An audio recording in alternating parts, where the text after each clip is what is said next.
네, 되네요. 자, 할렐루야. 자, 할렐루야. 할렐루야. 2025년도 새해가 밝았습니다. 저희들에게 새날을 주신 하나님이 얼마나 감사한지 몰라요. 현대인들은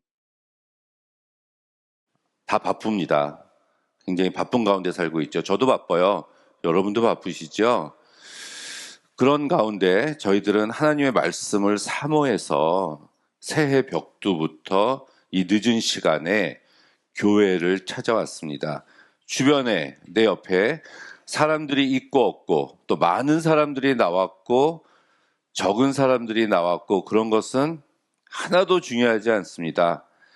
천국은 내가 가는 거고 하나님 나라를 차지하는 것은 바로 나 자신이지 내 옆에 있는 사람들이 아니에요.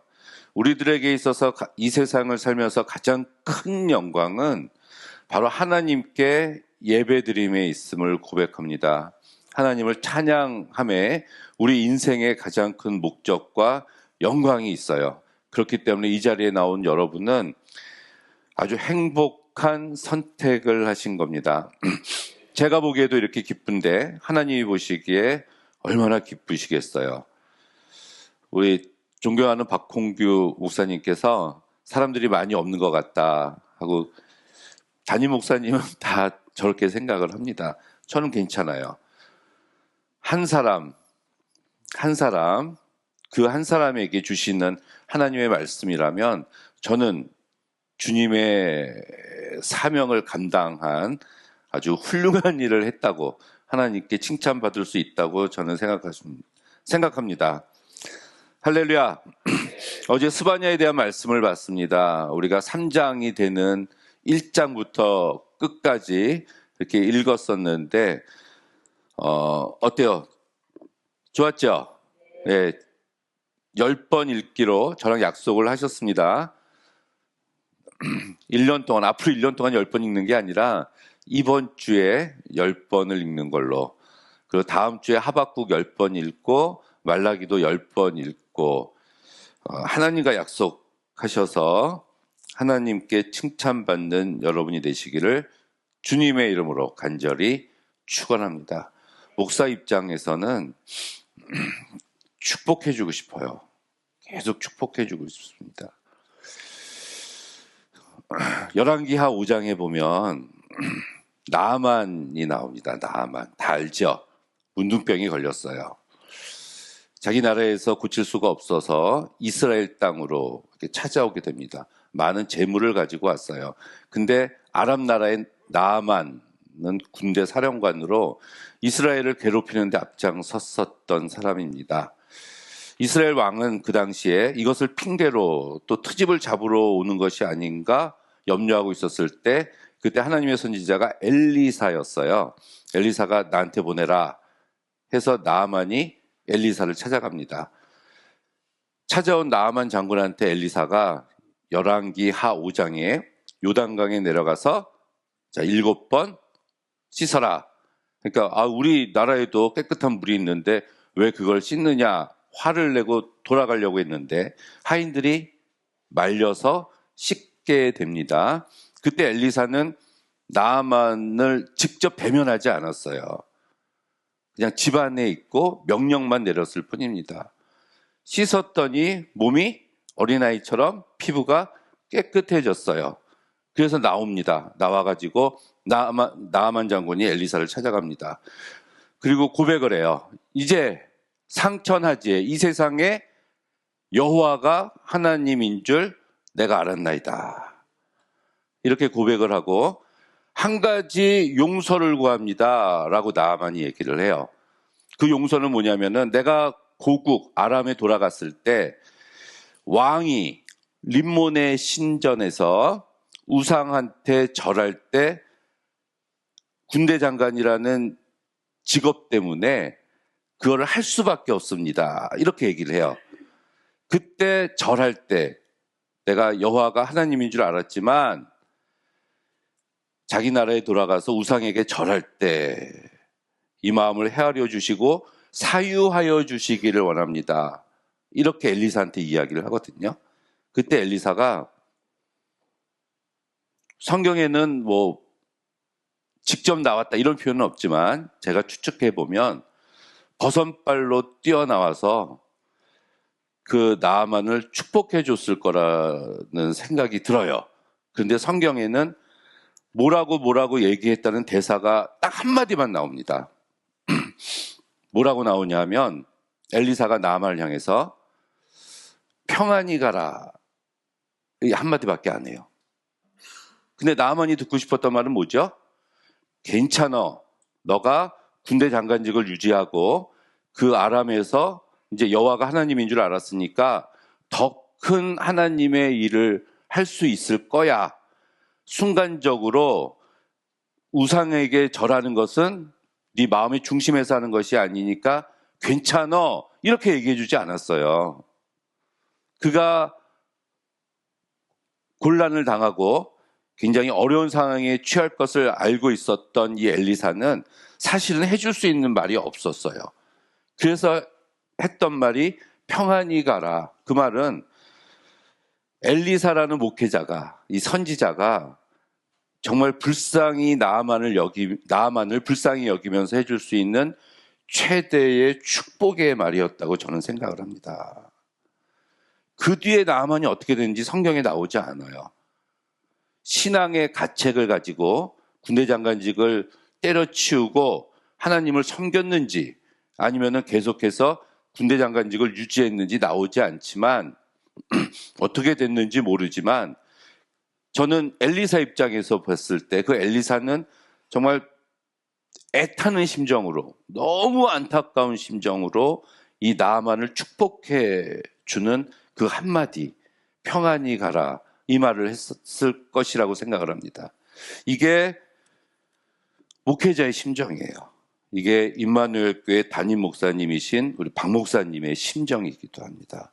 모든 목회자들은 여러분들이 언제 어느 곳에 있든지 간에 평안하기를 원하고 여러분에게 큰 축복을 내려주기를 간절히 원합니다. 저도 그렇습니다. 이 자리에 나온 여러분들이 정말 이 시간을 통해서 하나님을 만나고 여러분이 가지고 나온 문제, 올 한 해 해결해야 할 그 문제가 꼭 해결함을 받고 돌아가는 그러한 귀한 시간이 되기를 주님의 이름으로 축원합니다. 오늘은 하박국에 대한 말씀을 보도록 할게요. 어제 한번 해봤으니까 따라오실 수 있죠?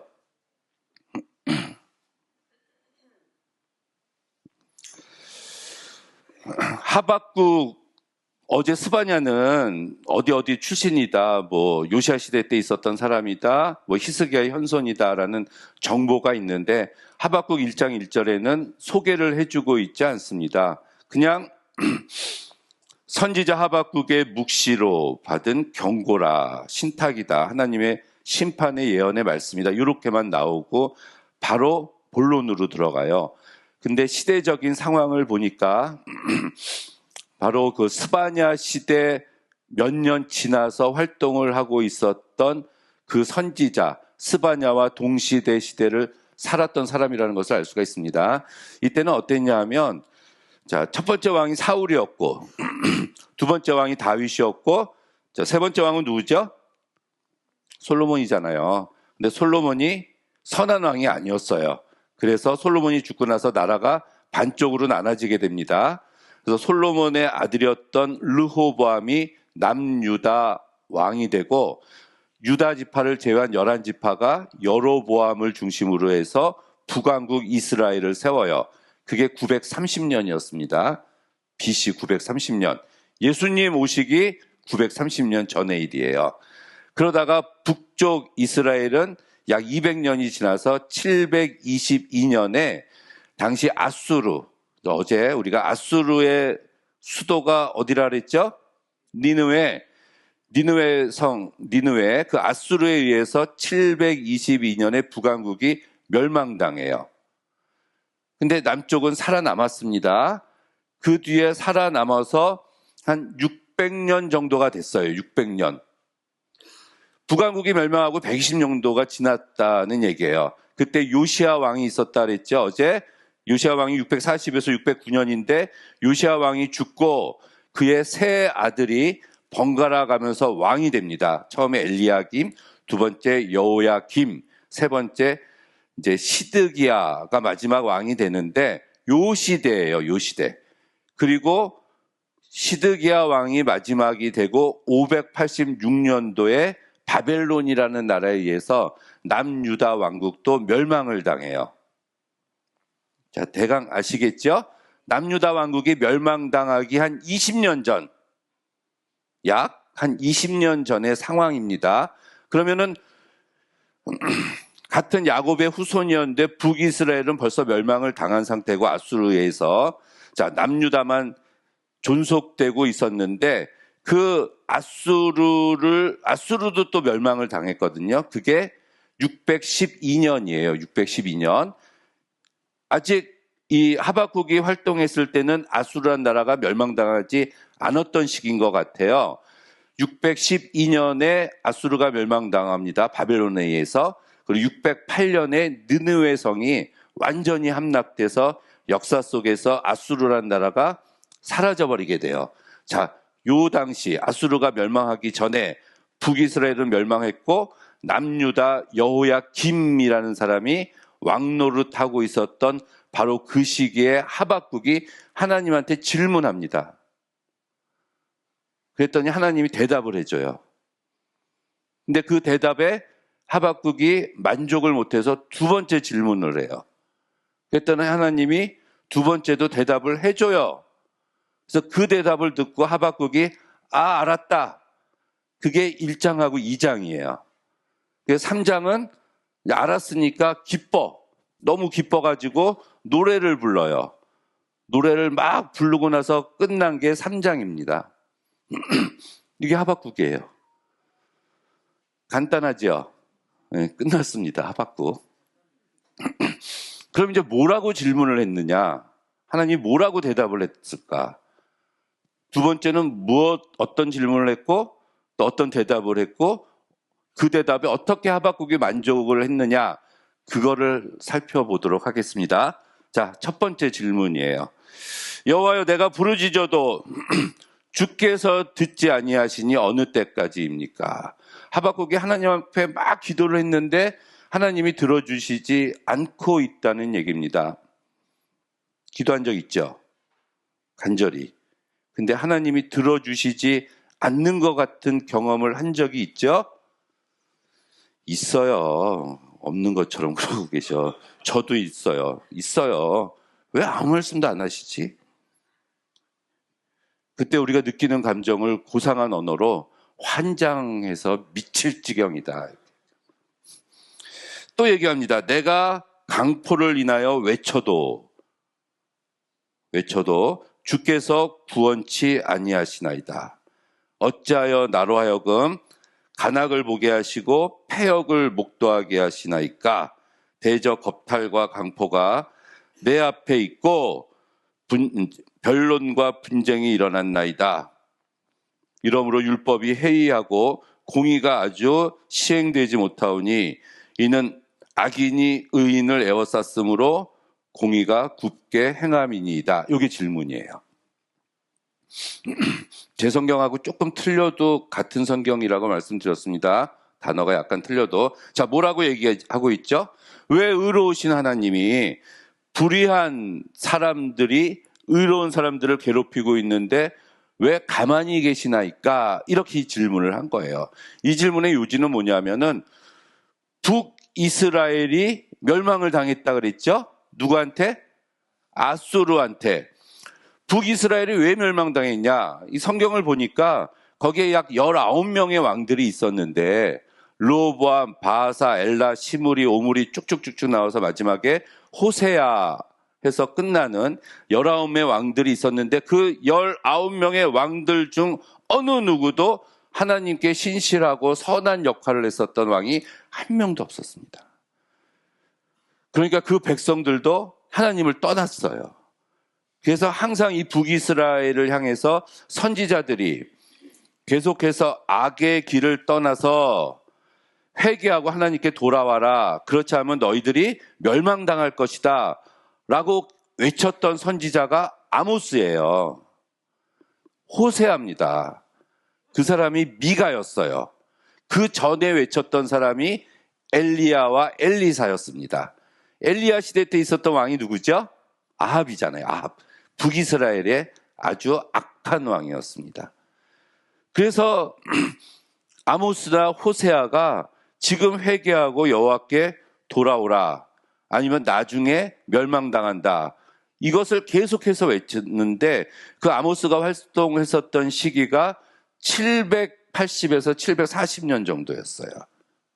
그때 북이스라엘에 여로보암 2세라는 아주 강력한 왕이 있었는데, 강력한 왕이 나타나서 북이스라엘이 정치 경제적으로는 안정을 취하고 있었지만 종교적으로, 윤리적으로, 사회적으로는 하나님을 떠나고 우상을 숭배하고 있었거든요. 그때 아모스가 외친 거예요. 돌아오라, 회개하고. 아니면 망한다. 아니면 망한다. 망했잖아요. 언제? 722년에. 그래서 하박국이 지금 그 얘기를 하고 있는 거예요. 북이스라엘이 망했습니다. 죄를 져서 망했어요.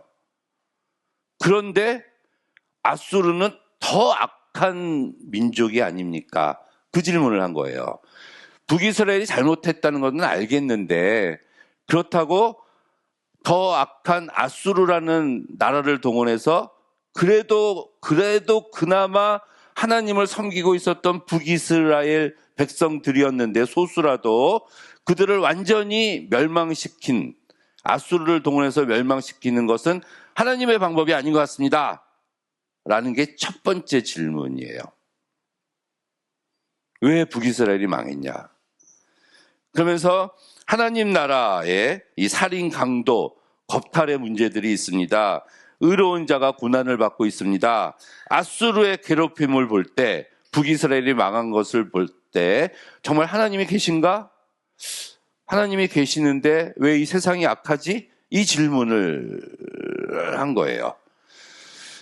외교적으로, 정치적으로 보면은 이게 아수르가 북이스라엘을 멸망시킨 거지만, 이 민족 내, 이 나라 내의 문제로, 우리 주변의 문제로 국한시킨다면 이 문제는 나와 우리 이웃과의 관계가 될 수도 있습니다. 내 이웃들, 보기에는 하나님을 모르고 악한 이웃인데 그가 어떻게 교회 열심히 다니고 헌금도 열심히 하고 믿음 생활하려고 애쓰는 나보다 왜 그들이 더 악을 행하는데 이 세상에서 떵떵거리고 잘 살고 있습니까? 이런 질문을 하박국이 한 거예요. 우리도 할 수 있는 질문입니다. 그렇죠? 왜 이런 일이 벌어질까? 그랬더니 하나님이 대답을 해주십니다. 5절 이하에 보니까, 너희는 열국을 보고 또 보고 놀라고 놀라라. 너희 생전에 내가 이를 이룰 것이다 하면서 6절에, 보라, 내가 사납고 성급한 백성, 그 땅의 넓은 곳을 다니며 자기의 소유 아닌 거할 곳들을 점령하는 갈대아 사람을 일으키겠다. 그 갈대아 사람은 표범 같고 이리 같고 독수리 같다. 그 갈대아 사람을 일으켜서 그 바벨론을 내가 벌하겠다. 이 말씀이 하나님의 답변이에요. 자, 아수르가 북이스라엘을 멸망시켰는데 아수르가 나쁜 나라라 그랬잖아요. 그랬더니 하나님께서 아수르가 나쁜 민족이었구나. 그럼 내가 바벨론이라는 민족, 이 갈대아 사람이 바벨론을 가리키거든요.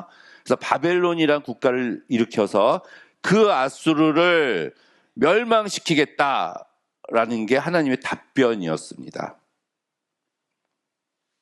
그래서 악인은 멸망시킨다는 거예요. 이게 좋죠. 그래서 실질적으로 역사적으로 볼 때 이 바벨론이 일어나서, 자, 아까 608년에 아수르라는 나라를 멸망시켰어요.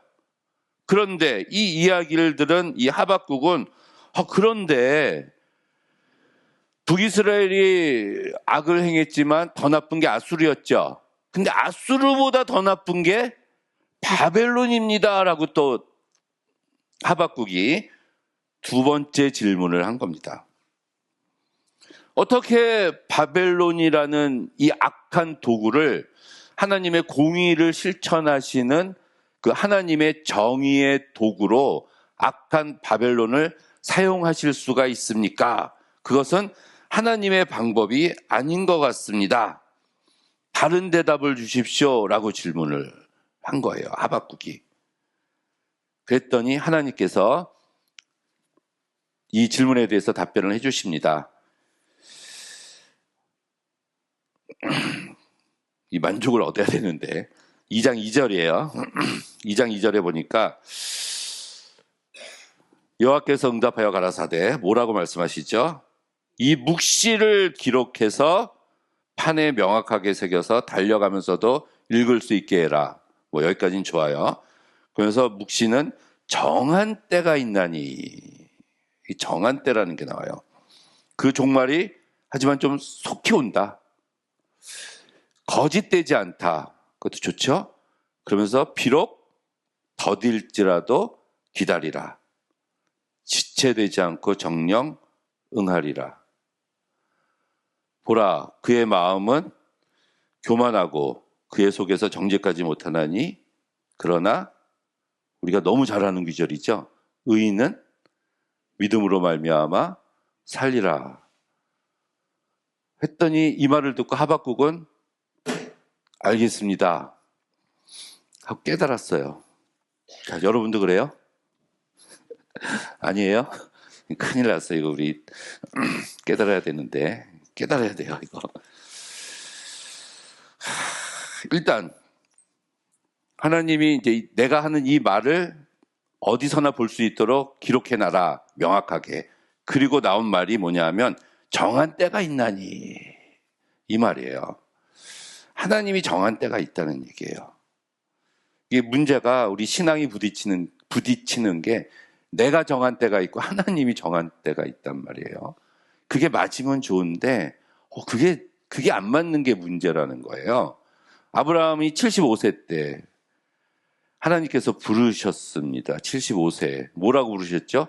넌 너희 본토 친척 아비집을 떠나 내가 내게 지시하는 땅으로 가라. 많은 자손을 주겠다. 75세였어요. 그리고 언제 줬어요? 25년 후에 줬네.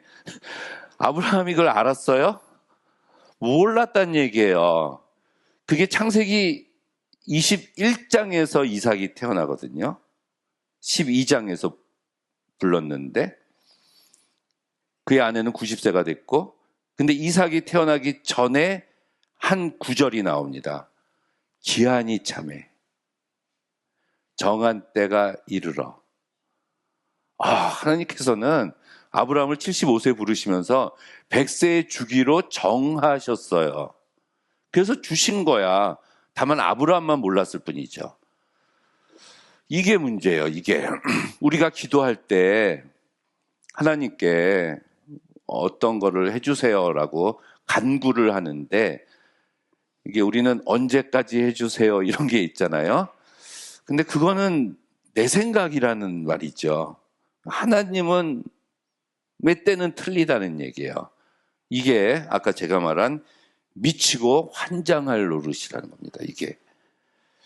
근데 어쩔 수 없어요. 하나님의 때가 이르러야 기도의 응답이 옵니다. 믿으십니까? 그런데 정한 때가 있는데 속히 이르겠고 거짓되지 않을 것이다. 좋죠? 그러면서 기다리라는 거예요. 비록 더딜지라도 기다려라. 우리 어제 스바니 하면서도 기다리라 이런 말 나왔습니다. 기다려라. 오직 의인은 믿음으로 말미암아 살리라.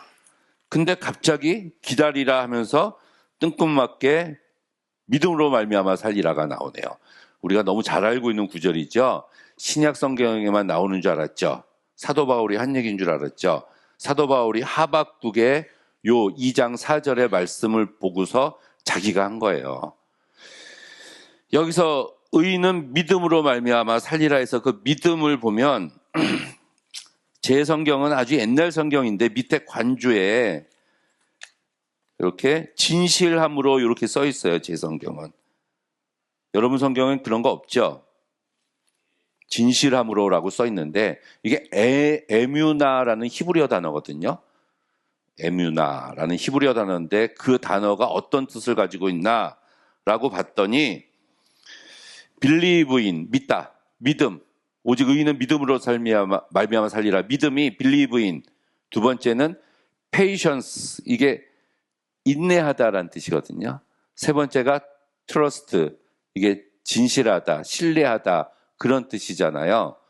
그러니까 이 에뮤나라는 히브리어 단어가 이 세 가지 뜻을 가지고 있는데 요 하박국 2장 4절에는 어느 뜻으로 쓰였냐면은 인내하다, patience, 인내하다라고 쓰였어요. 그럼 다시 읽어봅시다. 오직 의인은 인내함으로 말미암아 살리라. 겁니다. 인내함으로 말미암아 살리라. 이 인내라는 말은 인내심이잖아요. 견고함이란 뜻을 가지고 있습니다. 끝까지 변하지 않음 이란 뜻을 가지고 있어요. 그래서 하나님 앞에서 이 의인은 인내함으로 말미암아 사는데 오직 의인은 믿음을 견고하게 지키는 자고 어려움이 닥쳐도 인내하는 사람이다라는 뜻입니다. 여기에서. 그런데 이 단어를 사도 바울이 로마서 1장 17절, 갈라디아서 3장 11절에 이 역사적인 문맥을 제하고 가지고 와서 이방인들에게 복음을 전하면서 예수 그리스도를 받아들이는 믿음으로 말미암아 의인은 산다라고 사용을 한 거예요. 사도 바울은 그때. 하지만 이 본래 이 뜻은 절대적인 순종, 하나님께 대한 절대적인 순종과 신뢰를 의미하고 하나님께 내가 끝까지 신실하게 변함없이 마음을 지키는 그러한 마음이 바로 여기서 인내함, 오직 의인은 이 인내함으로 말미암아 살리라 이런 뜻입니다.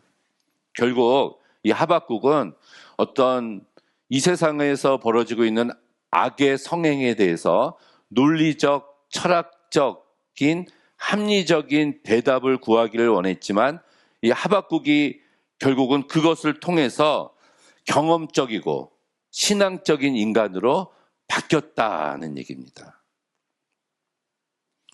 이 얘기를 조금 더 해봅시다. 그리고 이 뒤에 나오는 얘기는 이 5절부터 나오는 얘기는 바벨론에 대해서 5가지 재앙을 준다는 게 2장 끝까지 나와요. 그래서 이 바벨론이란 나라가 욕심과 광포가 성행하고 이들이 잘못된 안도감을 가지고 있고 인명을 경시하고 이웃 민족을 피폐하게 만들고 우상 숭배에 빠져 있어서 하나님께서는 결국 그 바벨론도 멸망시킬 것이다 라고 예언을 하신 겁니다. 그 바벨론은 역사적으로 539년에 이제 메대와 바사의 고레스라는 왕에 의해서 이 바벨론도 멸망당해요. 근데 이 바벨론이 그 전에 남유다 왕국을 586년에 멸망시켰던 그런 왕입니다. 그런 나라예요. 자, 그리고 나서 이 3장은 시예요. 시기 온옷에 맞춘 바 선지자 하박국의 기도라라고 나오는데 여기 시거든요. 시기 온옷, 요거는 어떤 악기 이름을 나타내는 것 같습니다. 정확하게는 지금 몰라요. 그러면서 이 노래를 한 거예요. 하박국이. 내가 주에 대한 소문을 듣고 놀랐나이다. 이제 내가 알겠습니다. 그러면서 하박국이 만족을 얻고 찬양으로 반응을 했다는 얘기입니다. 그래서 창조와 섭리에 나타난 여호와의 영광을 숙고하고 그래도 우리들에게 긍휼을 베풀어 주옵소서. 자, 2절에 뭐라고 얘기하죠? 2절에 여호와여 주는 주의 일을 이 수년 내에 부응케 하옵소서. 우리 많이 들었던 구절이죠. 복음성가 같은 거에 막 나오잖아요. 이게 시라서 한글로 번역된 것도 그대로 붙여도 이 음이 맞습니다. 자, 이 수년 내에 나타내시옵소서. 진노 중에라도 자, 뭐를 잊지 마요? 긍휼을 잊지 마옵소서. 이러면서 쭉쭉쭉쭉 찬양을 해요. 찬양을 하다가 드디어 우리가 하박국 하면은 알고 있는 본문이 나옵니다. 그게 17절 말씀이에요. 비록 무화과 나무가 무성하지 못하며 포도나무에 열매가 없고 감람나무에 소출이 없고 밭에 먹을 것이 없고 우리의 양이 없고 외양간에 소가 없을지라도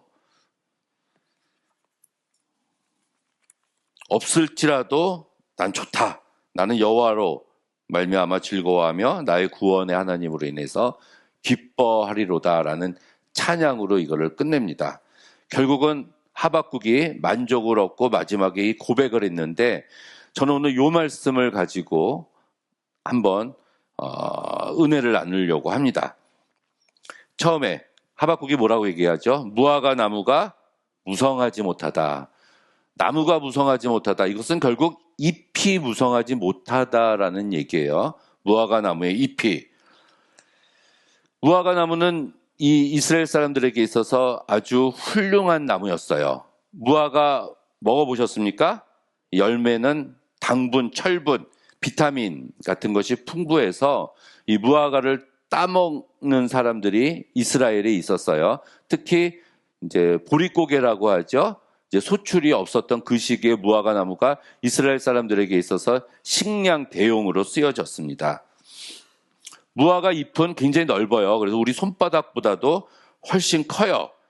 그래서 과일을 무화과 나무 잎으로 싸면은 아주 신선하게 보존할 수 있었다라고 얘기를 합니다.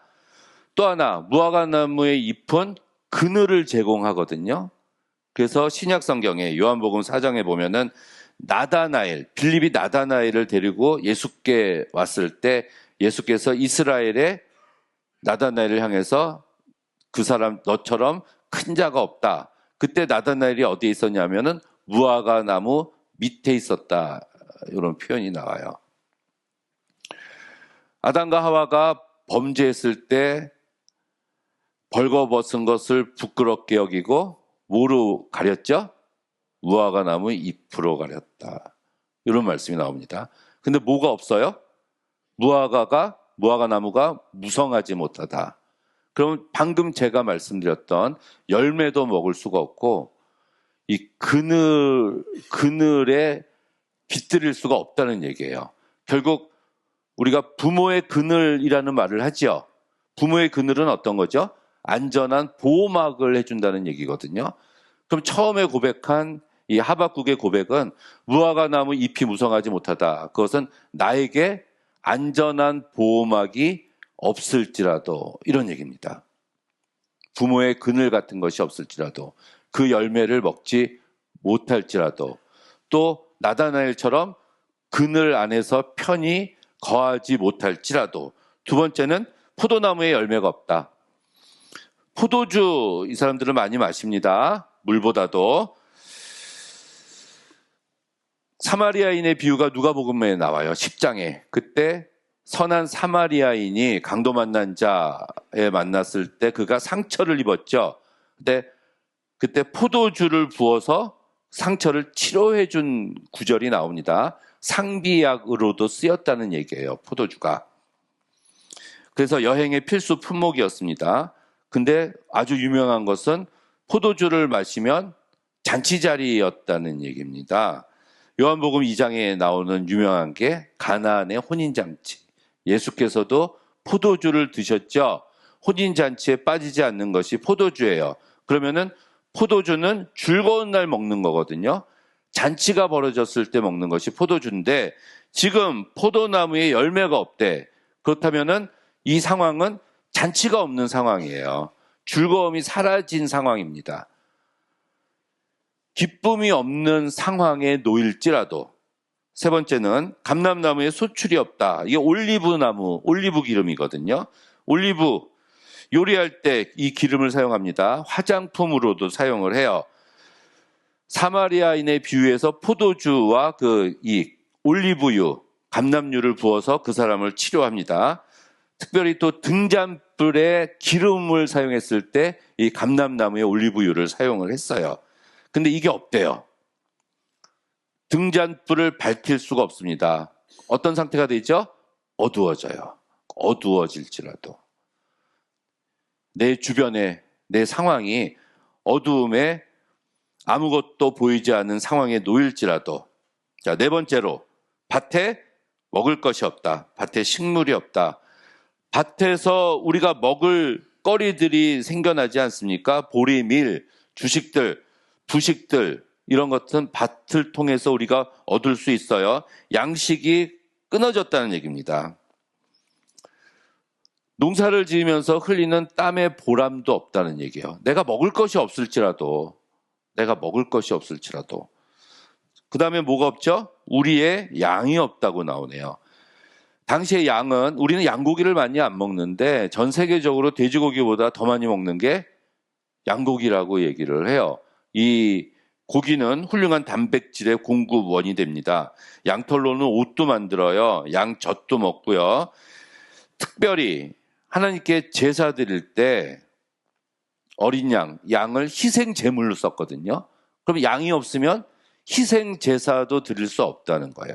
하나님께 예배 드릴 수 없는 처지가 됐다는 얘기입니다.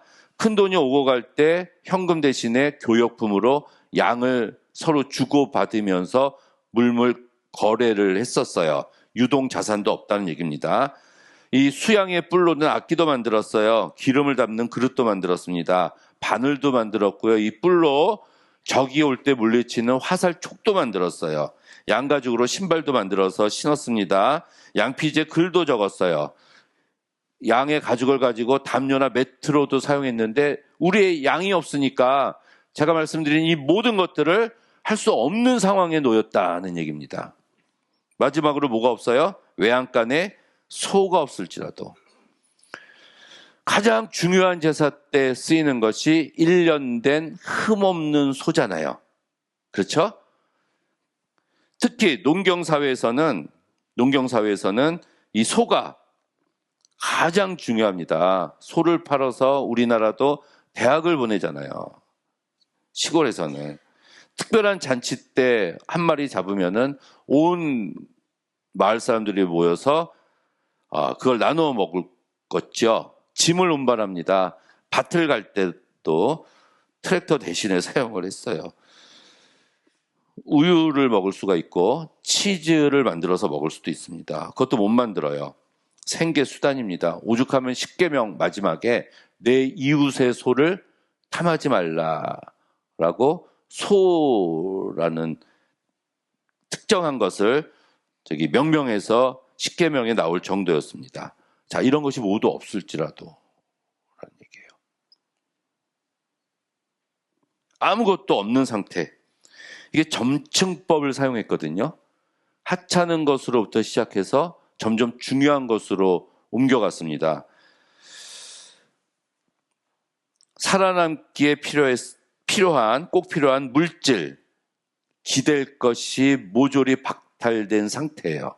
그늘이 없고 안전한 보호막이 없고 잔치를 베풀 수도 없고 그리고 어둠에 처하게 되고 먹을 양식이 없고 또 하나님께 제사를 드릴 수도 없고 농경사회에서 살아나갈 수 없는 아무것도 없는 상태. 이게 한계 상황에 다다랐다. 우리는 이렇게 이야기를 합니다. 살아남기에 필요한 모든 물질 하나도 남아있지 않았어요. 생계수단의 상실이라는 어떤 경제적인 공황뿐만이 아니라 허탈감, 슬픔과 좌절, 배신감, 고독감, 마음의 고통, 벽에 부딪힌 인간관계, 삶에 대한 의욕상실, 사랑하는 사람을 잃어버린 것, 사랑하는 사람에게 버림받은 것과 같은 아주 힘든 상황에 처했을지라도 라는 얘기예요. 아무것도 없는 상황에 다다를지라도 라는 얘기입니다. 근데 여기에 한계가 더 남았습니다. 내가 잃어버려야 되는 거. 그 욥이 말해주고 있는 것 같아요. 욥 얘기를 잠깐 해봅시다. 동방에 순전하고 온전해서 아주 완전한 의인인 욥이 있었다고 얘기합니다. 그래서 하나님은 욥을 자랑하고 싶었어요. 사단에게. 그래서 너 다니면서 욥을 받지 않느냐? 얼마나 온전하고 순전해서 나를 경외하는 자냐? 그랬더니 사단이 뭐라고 얘기합니까? 하나님께서 욥에게 많은 소유물을 주셨으니까 그가 하나님을 경외하는 겁니다. 만약에 그의 소유물을 치시면 하나님을 원망할 겁니다. 이렇게 이야기를 합니다. 그래서 하나님과 사단의 내기에서 욥기가 시작이 됐습니다. 그래서 욥이 가지고 있었던 재산을 쳤죠. 7,000마리, 3,000마리, 소가 500거리, 암나기가 500마리, 또 7명의 아들과 3명의 딸들까지 다 죽였어요. 근데 그 뒤에 욥은 하나님을 원망하지 않았다. 이렇게 이야기를 합니다. 그리고 나서 두 번째 찾아왔을 때 목숨을 살려둬서 그렇습니다. 소유물보다 몸이 더 중요합니다. 했더니 하나님이 좋아, 그에게 몸은 치지만 죽이지는 말아라. 그래서 사단이 욥을 쳐서 정수리에서부터 발바닥까지 종기가 나서 기왓장으로 벅벅 긁고 있었다. 하나님을 원망하지 않았다. 그때 새 친구가 찾아왔다. 이렇게 나오거든요. 욥은 어때요? 그때까지도 하나님을 원망하지 않았습니다. 그러고 그냥 끝나면 돼요, 욥기는. 그럼 2장에서 끝날 수 있는 게 바로 욥기였거든요.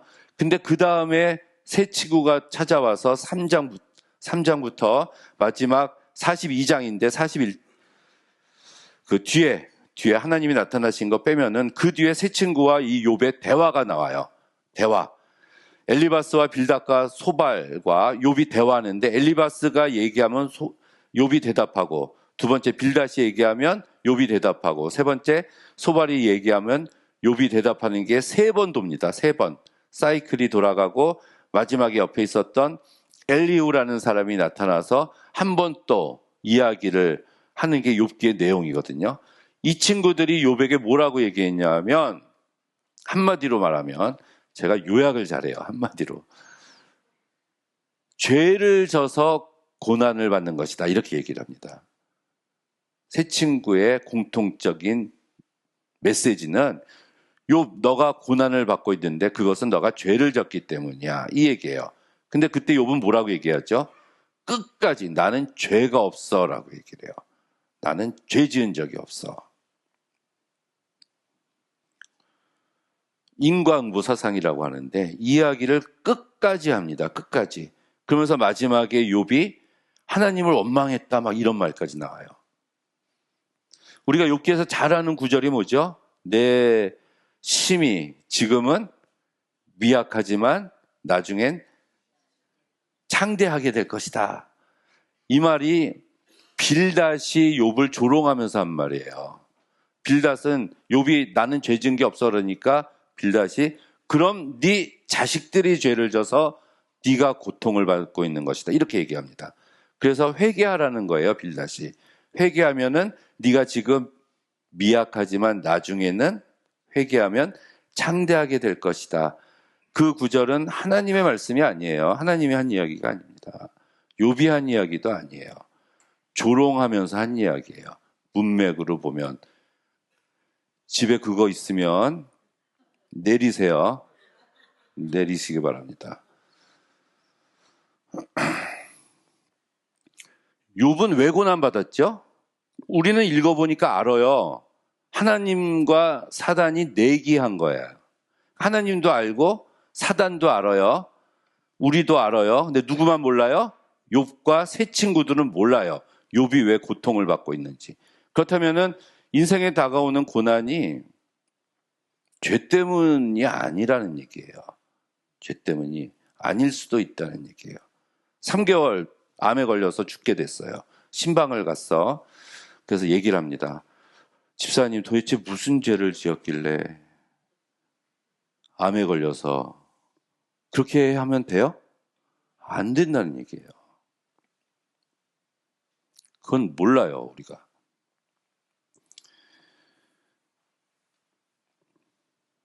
제가 섬기는 교회에 한 15년 전에 나온 새신자가 있었습니다. 열심히 섬겼어요. 한 40 먹은 형제였는데 10년 동안 성가대도 쓰고 주방 봉사도 하고 주차장 봉사도 하고 복지관에 쌀이 떨어졌다니까 쌀도 갖다 주고 성경도 열심히 읽고 저랑 새신자 공부를 1년을 했습니다. 10년 만에 암에 걸렸어요. 그래서 1년 동안 고통 중에 있다가 죽었어요. 제가 그 형제를 위해서 기도했습니다.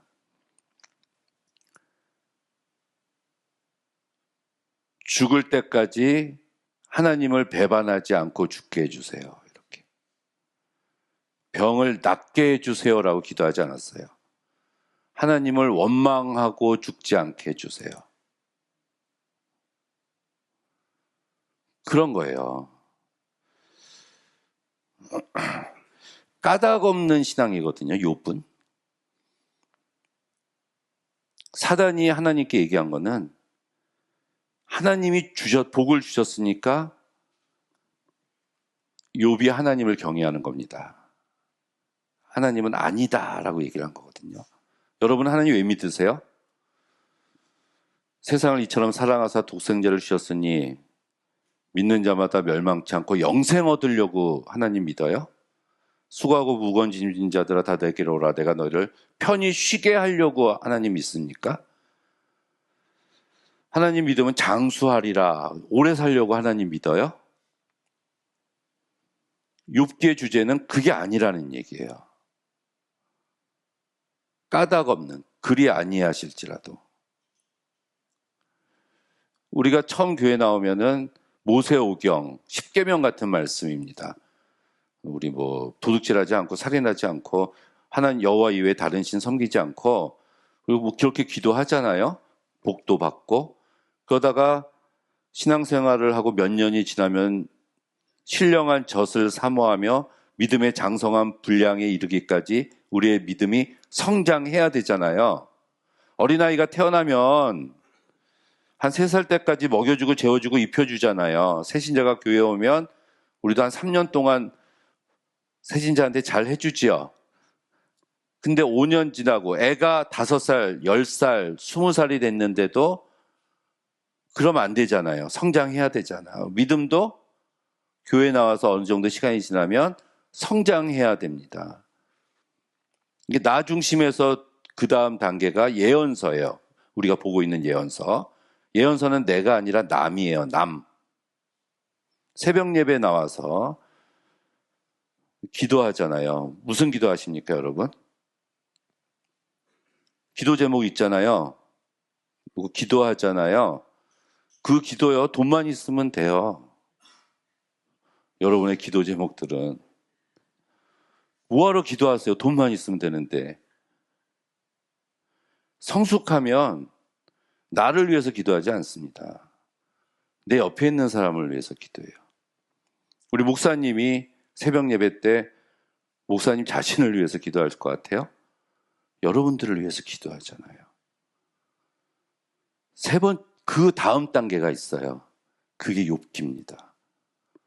그래서 욥기는 기독교인들이 마지막에 읽어야 될 책이에요.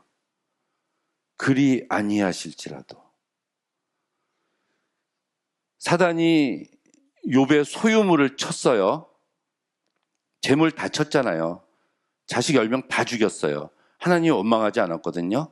근데 그 뒤에 세 친구와 대화를 하면서 욥이 하나님을 원망해요. 원망합니다. 원망한다고 나와요, 성경에. 왜? 욥의 마지막 소유물을 건드렸기 때문에 그렇습니다. 그게 뭐죠? 자존심이에요, 자존심. 욥의 마지막 소유물은 자존심이었다는 얘기예요. 나는 하나님 앞에서 죄 지은 적이 한 번도 없는 의인이야. 교만이에요.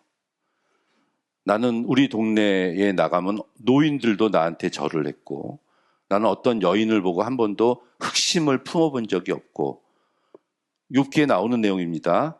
내가 고아와 과부와 나그네들에게 많은 것을 베풀었다. 나는 선한 사람이야. 근데 나에게 왜 이런 고통이 오냐? 절대로 고통이 오면 안 되는 거야 하면서 자기의 자존심, 그 자존심을 마지막에 하나님이 치신 겁니다. 그래서 37장, 38장에 폭풍 가운데 하나님께서 욥에게 나타나셔서 그를 데리고 이 세상을 두루 다니시면서 내가 이 세상을 창조할 때 너 어디 있었냐? 내가 이 신비스러운 악어나 이런 동물들을 창조할 때 너 어디 있었냐? 내가 이 세상을 운행해 나가고 있었을 때 너는 무엇을 하고 있었느냐? 그때 욥이 마지막에 그냥 무너집니다. 티끌 가운데 회개하나이다. 회개라는 단어가 그때 처음 나와요. 마지막에 42장에. 그 회개는 그냥 하나님, 창조주 하나님, 나를 지으신 하나님, 나는 지은 바 된 피조물, 게임 끝이란 얘기예요. 그 관계가 모든 상황, 모든 소유물, 나의 마지막 자존심까지도 내려놓을 수 있는 것은 전적인 하나님을 의지할 때, 그를 의뢰할 때 그리 아니하실지라도 내게 복을 주시는지, 세상적인 복을 주시는지, 물질을 주시는지, 건강을 주시는지 주시면 좋지만 그리 아니하실지라도 창조주 하나님과 피조물이 나의 관계, 그 안에서 모든 것이 우리의 신앙 안에서 해결된다는 얘기입니다. 하박국도 그걸 깨달은 거예요. 지금 나에게 아무것도 없어요. 아무것도 없어. 안전한 보호막도 없고요. 기쁨, 잔치를 베풀 수도 없고, 세상은 온통 깜깜하고 먹을 것이 없어서 배가 고프고 하나님께 예배를 드릴 수도 없고, 마지막에 농사도 지을 수 없고 생존에 필요한 아무것도 없을지라도 나는 여호와로 말미암아 즐거워하며 나의 구원의 하나님으로 인하여 기뻐하리로다. 이렇게 아무것도 없을지라도 어떤 하나님? 내 구원의 하나님입니다. 우리 구원의 문제, 이 문제가 가장 중요해요. 이 세상의 삶이 중요한 게 아니라 내가 하나님 안에서 구원을 얻는 것, 바로 이것이. 그래서 하박국도 구원의 하나님, 주 여호와는 내 힘이시라. 내 힘은 무화과도 아니고요, 포도나무도 아니고 감람나무도 아니고 양도 아니고 송아지도 아닙니다. 주 여호와만 내 힘이에요. 힘의 근원은 오직 하나님. 그렇다면 하박국은 이 힘의 근원이 세상적인 것이 아니라 자신이 이룩한 것에서 찾지 않고 하나님의 힘을 이용해서 적을, 원수를 패망시키려고 하지도 않았고 하나님을 절대 안정, 자신의 보호막에 두지도 않고 살았다는 얘기예요. 바로 앞에 16절에, 오늘 읽은 게 17절인데 16절에 자신의 뼈에 썩음이 들어왔다고 이야기를 합니다. 뼈가 썩고 있는 그런 고통 가운데서도 지금 나는 구원의 하나님을 인해서 기뻐하고 있다는 얘기예요. 기뻐하리로다. 뼈가 썩는다는 얘기는 이 구약에서는 아주 공포, 마음 고생, 원한, 근심, 아주 멍들어 있는 상태거든요. 그럼에도 불구하고 나는 하나님을 인하여 기뻐하리로다. 이렇게 얘기를 해요. 그리고 마지막 구절에 하나님이 나로 높은 곳을 다니게 하신다. 높은 곳에 다니게 하신다. 미가서 1장 3절에 보니까 하나님은 높은 곳에 거하신다. 이런 구절이 있어요. 바로 앞에. 그렇다면 하나님이 나로 하여금 높은 곳에 다니게 하신다는 것은 천국을 맛보게 하신다는 얘기예요. 천국을. 하나님이 거니시는 곳을 나도 걷게 된다. 이런 새 천국의 현실을 소개해 주고 있는 겁니다. 산 위에 있는 삶, 결국은 깨끗한 삶을 이야기합니다. 하나님과 동행하는 삶이 있죠. 천국에 대한 소망과 이 하박국은 연결하고 있는 거예요. 자, 나의 존재를 지탱해 주고 있는 것이 과연 무엇인가? 우리는 아주 깊이 있게 솔직하게 생각을 해봐야 됩니다. 여러분의 아파트인지, 여러분의 통장인지, 내 남편인지, 내 직장인지, 내 자식들인지, 물론 중요하지만 그 근본적으로 중요한 것은 바로 내 생존의 원천은 바로 하나님이시다 하는 것을 고백하는 여러분이 되시기를 간절히 축원합니다. 땅이 꺼지는 체험을 한 사람은 인생을 말할 수 있다 라고 이야기를 합니다. 그렇다면은 우리가 땅이 꺼지는 어떤 심적인 아주 어려운 아픔의 고통을 겪으면서도 그 가운데서도 이 하박국처럼 하나님을 기뻐하고 찬양하고 하나님을 만나는 사람이야말로 정말 우리는 믿음의 사람이다라고 이야기를 할 수가 있습니다. 내가 지금 아무것도 없다고 하더라도 내 구원의 하나님으로 인해서 기뻐하시는 여러분이 되시기를 주님의 이름으로 간절히 축원합니다.